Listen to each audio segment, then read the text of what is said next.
Sir सबसे पहले तो आपके परफॉर्मेंस के बारे में जो है इंटरेस्ट है। वेट टू में एक अलग ही डेप्थ ऐड की है आपने आपके कैरेक्टर के लिए, तो क्या स्पेशल आई की थी सर उस चीज़ की? भाई कोई डेप्थ वेप्थ ऐड नहीं करी है, मज़े लिए हैं मैंने इस बार। और रेड वन का एक्सटेंशन है कैरेक्टर। और इस बार थोड़ा और ऑथर बैक्ड मामला था और करने को मिला। तो कुछ चीज़ें ऐसी होती हैं जिसमें ज़्यादा दिमाग नहीं लगाना चाहिए और डायरेक्टर की सुननी चाहिए। आपके साथ आपके अच्छे को एक्टर्स हैं, उनके साथ खेलिए। It's a play actually. And और उसमें मज़े करिए। हर चीज़, हर रोल जो है वो सोच सोच के नहीं करना होता है। तो इस बार कोई दिमाग नहीं लगाया मैंने, सिर्फ मज़े लिए। सर आपको लगता है कि अगर आप इंटरवल से पहले आते हैं थोड़ा और अच्छा रोल हो जाता तो मुझे थोड़ा और ज़्यादा। यार ये मुझे लगने से तो कोई फर्क नहीं पड़ता है। और जो हमारे स्क्रिप्ट राइटर्स हैं और स्पेशली जो डायरेक्टर हैं राजकुमार गुप्ता जी, अ, उनको क्या है कि डायरेक्टर को पूरा फिल्म देखना पड़ता है ना यार। ठीक है ना, वो पिक्चर मेरे बारे में नहीं है, वो पिक्चर अमय पटनायक के बारे में और रितेश देशमुख जो विलेन है उनके बारे में।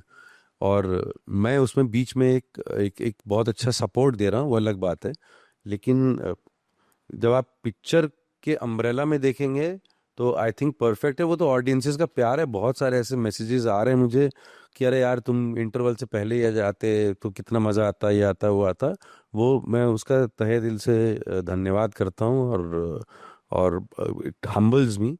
बट पिक्चर के अगर आप उसमें देखेंगे अम्ब्रेला में, तो जो डायरेक्टर को सही लगा उन्होंने वैसे किया और वही सही है। इंडस्ट्री में आपको एक वर्सेटाइल एक्टर माना जा रहा है, तो आप इस टैग को कैसे देखते हैं सर? बहुत अच्छा लग रहा है मुझे, क्योंकि बहुत समय से मैं ये जो इंटेंस काम कर रहा था इसको तोड़ने की कोशिश कर रहा था। और क्या है हमारे यहाँ पे, और किसी की गलती भी नहीं है, मैं किसी की गलती नहीं कहता हूँ, थोड़ा स्टेरियोटाइप हो जाता है मामला कि पुलिस वाला कर रहा हूँ तो पुलिस वाला ही कर रहा हूँ, और पॉलिटिशियन कर रहा हूँ तो पॉलिटिशियन ही कर रहा हूँ, गुंडा कर रहा हूँ। तो एक्चुअली इंटेंस ज़्यादा हो गया था, तो मैं धीरे धीरे एक्चुअली एक एक अपने दिमाग में डाला हुआ था कि यार कुछ ना ब्रेक करना पड़ेगा इसको, क्योंकि ऑडियंसेस भी बोर हो जाती हैं लॉन्ग टर्म में, और मैं तो खुद बोर हो ही रहा था अपने आप से। तो आई थिंक वो यूनिवर्स कॉलिंग है कि मुझे ऐसा काम मिलता गया। एक बड़ा इंटरेस्टिंग काम केसरी टू में भी मिला था, रेड में लल्लन वापस से मिल गया।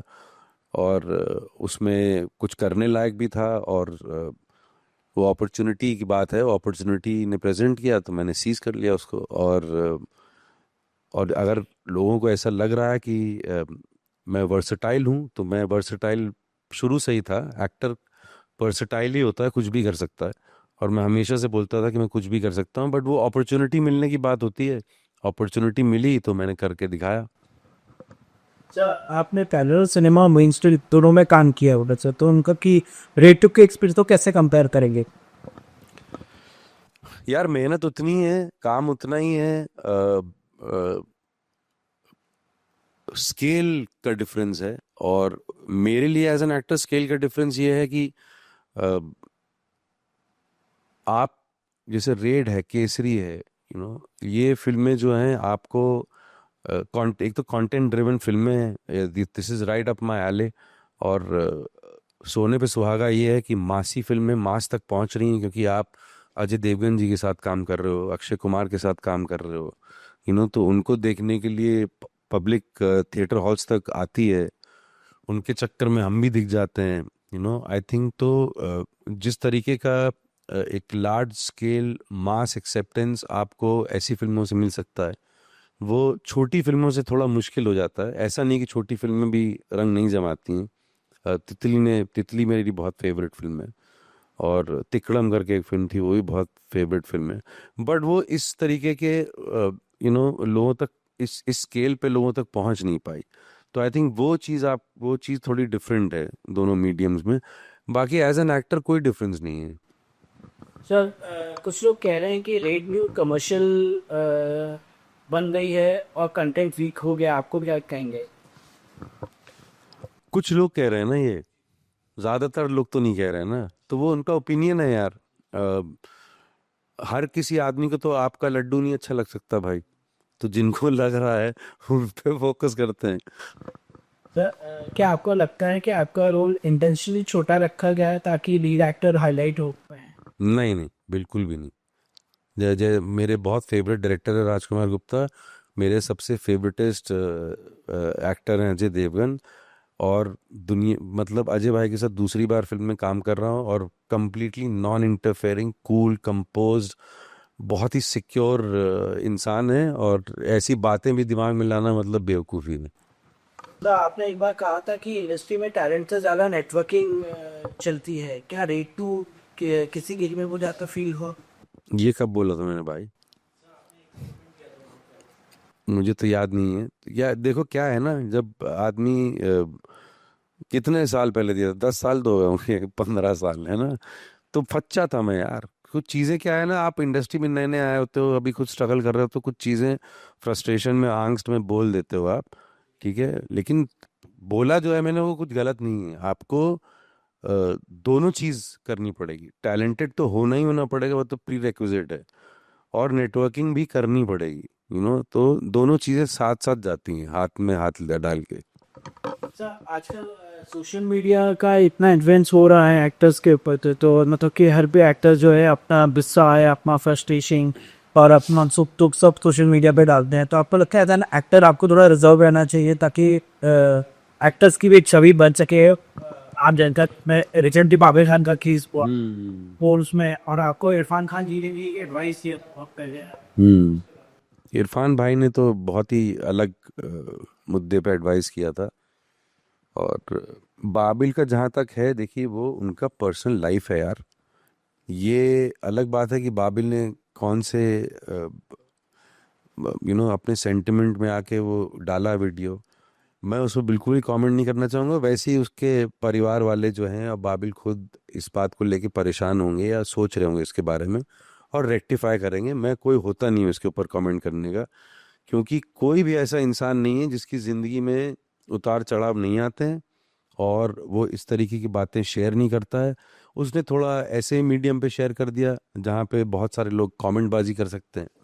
वो शायद उसकी गलती है, उसको नहीं करना चाहिए था। बट ऐसा तो उसने किसी को तो कुछ बोला नहीं। उस वो उसको उसका जो मन था उसने बोला और उस पे ज़बरदस्ती का कमेंट करना, जब एक आदमी किसी बात पे परेशान है और उसमें उसको टटोलना और डिटेक्टिव गिरी करना, ये सही बात नहीं है। और पर्सनल लाइफ, लोगों की पर्सनल लाइफ रहने देनी चाहिए। तो बट आप लोग तो कहीं ना कहीं जैसे जैसा उन्होंने बोला कि इंडस्ट्री फेक है और ये है वो है का सर। भाई इंडस्ट्री फेक होती तो ये जो इतने हजारों लाखों लोगों को काम मिल रहा है, उनमें से आप भी एक हो, मैं भी एक हूँ, तो कैसे होता है ये? फेक का मतलब क्या है? इंडस्ट्री फेक है, वो उसका कुछ कुछ एंगस्ट होगा, उसका कुछ ना यार। हो सकता है कि 4-5 लोगों के लिए होगा या 4-5 लोगों के प्रति होगा।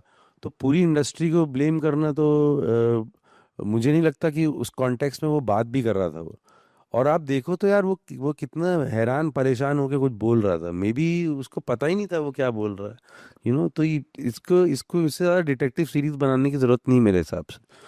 सर आप जो है इंडस्ट्री में आप आए हैं और जो है आपका इंस्पिरेशन कौन था और आप किसको किससे इंस्पायर होके आए, मतलब शुरू से क्या एक्टर ही बनना चाह रहे थे? भाई देखो, बचपन से ही एक्टिंग का शौक तो था, लेकिन ऐसा कुछ नहीं था कि एक दिन सोचा था मैंने कि मैं प्रोफेशनल एक्टर बन जाऊंगा, बम्बई में रहूंगा। मैं तो कानपुर का लड़का, middle class, lower middle class family में पला बड़ा। और बट मज़ा आ रहा था एक्टिंग करने में, तो एक्टिंग कर रहा था।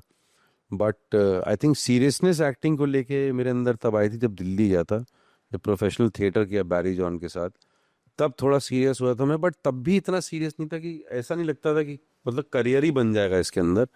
और बट ये सब डेस्टिनी की बातें हैं यार, ये किस्मत की बातें हैं, और मैं हमेशा बोलता हूँ कि आप मैंने ये ज़रूर बोला होगा जो आपने पहले क्वेश्चन पूछा था ना, कि आपका टैलेंट, हार्डवर्क, ये सब ज़्यादा काम करता है कि किस्मत? हमेशा किस्मत।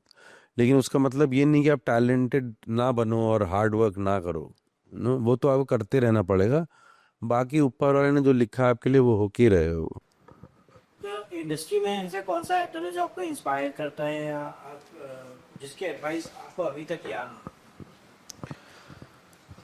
इंडस्ट्री में यार मेरे एक बहुत अजीज मित्र हैं रणदीप हुड्डा, उनकी वजह से ही मैं मुंबई आया था, उनकी वजह से ही मैं इंडस्ट्री में हूँ।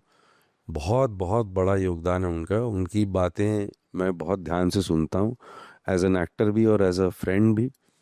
और अभी लेटली तो इरफान भाई मुझे मतलब कमाल लगते थे, बहुत स्पेशल एक्टर और इंसान थे वो। बाकी और बहुत सारे लोग हैं यार जिनकी मैं बातें सुनता हूँ, समझता हूँ, बट ज़्यादातर मैं आई थिंक लाइफ से समझना चाहूँगा इंस्टेड ऑफ लोगों से। सर आप हमेशा जो है कैरेक्टर रोल कर लेते हैं, कभी हीरो भी हो सकती है, कोशिश की जब मैंने आया थे इंडस्ट्री में। भाई बिल्कुल हीरो बनना चाहेंगे, मतलब हीरो ही बने थे पहली फिल्म में। वो तो अपना तो हीरो बनने के बाद थोड़ा दिमाग विमाग हिल गया, और मतलब आया वाराइड वाली फीलिंग आने लग गई, तो फिर इंडस्ट्री ने भी और यूनिवर्स ने भी सिखा दिया कि बेटा ऐसे नहीं चलता लाइफ में काम। तो फिर से वापस से रीस्टार्ट किया। अभी इतना काम की प्रशंसा हो रही है, दोनों फिल्मों में हो रही है, और फिर से रीस्टार्ट करेंगे। बनना तो सबको हीरो ही होता है यार, कौन कैरेक्टर एक्टिंग करने आता है यार।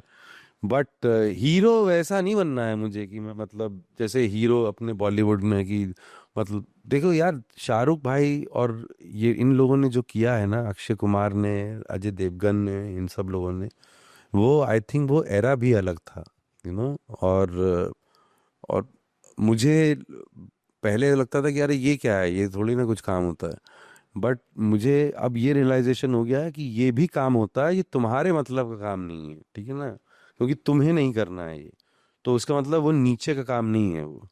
तो हीरो इन द सेंस मुझे प्रोटैगनिस्ट बनना है, मुझे बहुत मन है कि मेरे शोल्डर पे भी एक वजन पड़े कि मैं फिल्मों में फिल्म फिल्म को लीड करूं। मैंने दो तीन छोटी छोटी फिल्मों में ऐसा किया भी है, और कोशिश है आगे भी करता रहूंगा।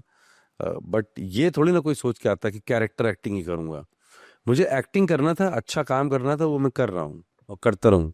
सर कई लोगों का ये मानना है कि अब सुपरस्टार जैसे शाहरुख थे, आमिर थे, अजय थे, अक्षय हैं, तो मतलब कि ऐसे सुपरस्टार जो है अब नहीं बन सकते हैं, अभी वो टैलेंट नहीं आएगा। आपको क्या लगता है सर जी? किनको लगता है ये? ऐसे कई क्रिटिक्स का मानना है या कि भाई जिन मुझे लगता है कि ये सब बातें तो हाइपोथेटिकेशन है ना, ये हाइपोथेटिकल बातें हैं ये। ऐसा नहीं हो सकता है, ऐसा तो बोल ही नहीं सकते आप कि ये हो ही नहीं सकता है। ये तो तभी पता चलेगा जब वो हो जाएगा, तो तब तक शायद मैं और आप ना रहें, और जिन्होंने बोला वो भी ना रहें, तो मैं इन सब बातों में नहीं पढ़ना चाहता जो हाइपोथेटिकल बातें, कि ये हो सकता है क्या, कि वो नहीं हो सकता है क्या। ये सब बेकार की बातें हैं यार, जो होगा वो होगा। और ऐसे नहीं होगा तो किसी और तरीके से होगा, लेकिन और नहीं होगा तो नहीं होगा यार क्या फर्क पड़ता है। लास्टली आपके फ्यूचर प्रोजेक्ट्स के बारे में जानना चाहिए। भाई अभी मैं कुछ दो तीन चीज़ें में इन्वॉल्व हूँ अभी। एक कॉमेडी फिल्म में काम कर रहा हूँ, क्योंकि मेरा इतना इंटेंस काम हो गया था बीच में कि मैं पकने लग गया था उससे। तो जैसे मेरे लिए बहुत बड़ा रिलीफ था अपना रेड 2 में लल्लन सुधीर करना, वैसे ही उसी तर्ज पे एक कॉमिक रोल कर रहा हूँ, उसमें अभी खुश हूँ। कुछ चार पांच चीज़ें हैं जिनकी बातचीत चल रही है, अभी मुझे लगता नहीं कि उसके बारे में बात करना मुनासिब रहेगा, बट हाँ चल रही है जिंदगी की गाड़ी बढ़िया। फिर यंग एक्टर्स को क्या मैसेज देना चाहिए आपके फिल्म इंडस्ट्री? मैं हमेशा वही बोलता हूँ जो इरफान भाई ने मुझे बोला था कि लगे रहो भाई, और थोड़ा रियलिटी चेक रखो, अपने काम पे काम करते रहो, और ज़्यादा एक्सपेक्ट मत करो, तो ज़्यादा निराशा भी नहीं होगी। लगे रहो बस, और कोई तरीका ही नहीं।